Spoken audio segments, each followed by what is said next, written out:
va construire maintenant l'allure de notre courbe. Voici le tableau de variation.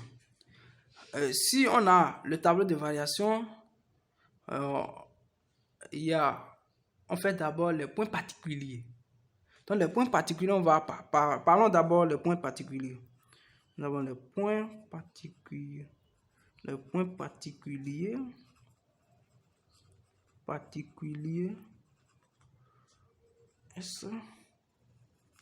Bon, pour déterminer les points particuliers, d'abord pour construire l'allure de la courbe, on cherche d'abord, on pose d'abord notre fonction f de ins égale à 0 et pour déterminer là où notre courbe ça va couper l'abscisse, c'est-à-dire la droite d'abscisse, l'axe d'abscisse quoi. Donc et aussi f de 0 égale à y. Donc on va déterminer là où ça va couper l'ordonnée. Donc d'après l'ensemble de définitions de notre fonction f, on a constaté que l'ensemble de définitions c'est abouti de 1 à plus infini. Donc il n'y a pas 0 là.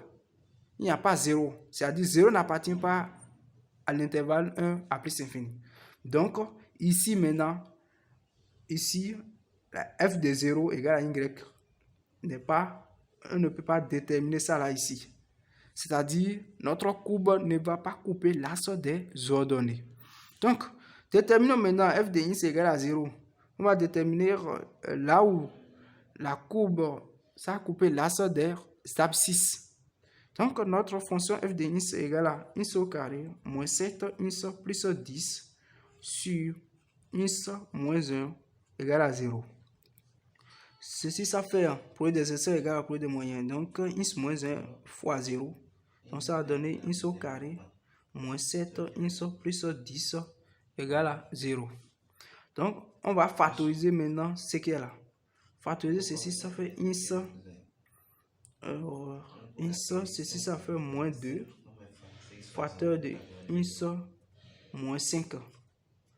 Si on développe ceci, on va trouver ce qui est là. Donc, on va tirer maintenant x égale à, ça fait x moins 1 égale à 0 ou x moins 5 égale à 0. Donc, ça fait que x égale à 2 ou x égale à 5. Donc, notre courbe, ça va couper l'axe de l'abscisse en 2 et 5.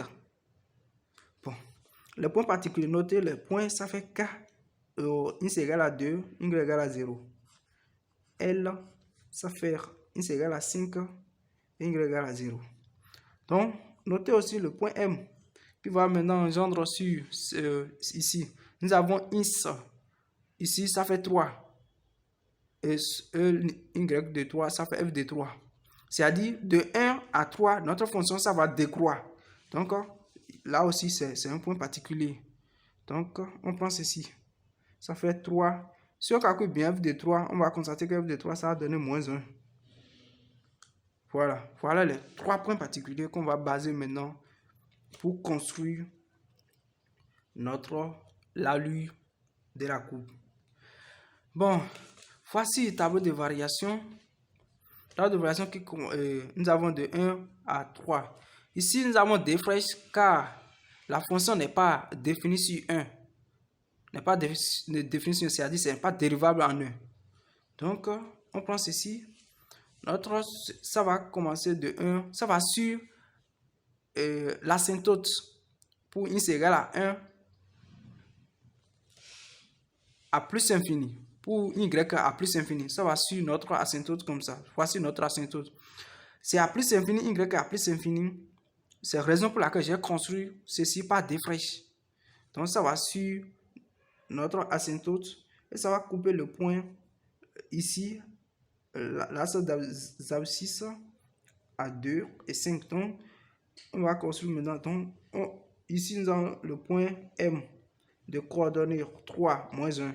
Donc, ça va décroître. Notre courbe, ça va sur l'axe des asymptotes à plus infini.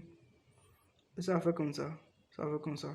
Ça va décaler un peu, décaler un peu, jusqu'à venir au niveau du point. Ici, c'est une tangente. Donc, ça va sur aussi la tangente. Voilà. On a construit ça là. Ceci, ça va faire, ça suit aussi la tangente jusqu'à venir au niveau du point M. Donc, on a construit sur l'intervalle 1 à 3 notre courbe qui décroît. Donc, ça assure l'axe des asymptotes x égale à 1. Vertical, ça assure un P. Et ça vient au niveau, ça va décroître jusqu'à 3. Donc, de 3 à plus infini, notre fonction s'accroît. Et on avait dit que nous avons le point L de coordonnées 5 et 0. Donc, ça va couper l'axe des abscisses ici. Donc, ça va croître jusqu'à venir ici. Voilà. Donc, ici, c'est la droite D1. Normalement, c'est une asymptote oblique. Mais on ne précise pas. Ce n'est pas nécessaire aussi d'apprécier. Lorsque tu as déjà l'équation y égale à 1 moins 6, on sait que cette droite, sa droite oblique, c'est forcément.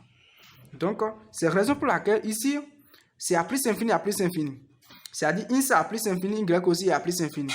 Donc, c'est que notre courbe, ça aussi, l'axe d'asymptote oblique à plus infini pour x et y à plus infini. Donc, ça va faire ceci. Et de 3 à plus infini, notre fonction s'accroît. Donc, ça va croître comme ça jusqu'à, ça va sur un peu, ça va commencer dessus un peu. L'asymptote oblique, c'est-à-dire la droite D à plus infini. Voilà notre allure de notre fonction. Voilà, c'est la construction ça. Donc ici, c'est la tangente. C'est la tangente qui est représentée ici.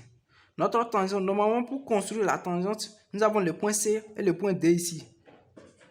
Je t'avais déjà montré, c'est-à-dire le truc, c'est là.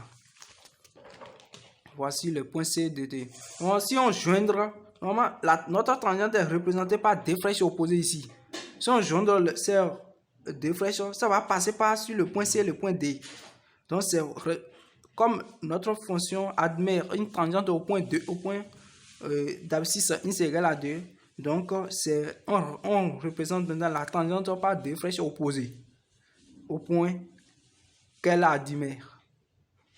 Bon, voici notre tangente représentée par deux flèches, c'est la tangente T. Normalement, c'est la tangente T là qui est représentée par deux flèches. D'autres représentent aussi par une droite. Et ça ne gêne pas. Mais pour bien construire ça, on représente par par deux flèches opposées. Et si on trace maintenant notre droite, passer par sur la tangente, tu vas voir que ça va passer par sur le point C et le point D. Donc, voici la construction de notre tangente T et l'allure de notre courbe. Si tu n'as pas compris quelque chose, il faut me le dire. Je suis là pour t'aider.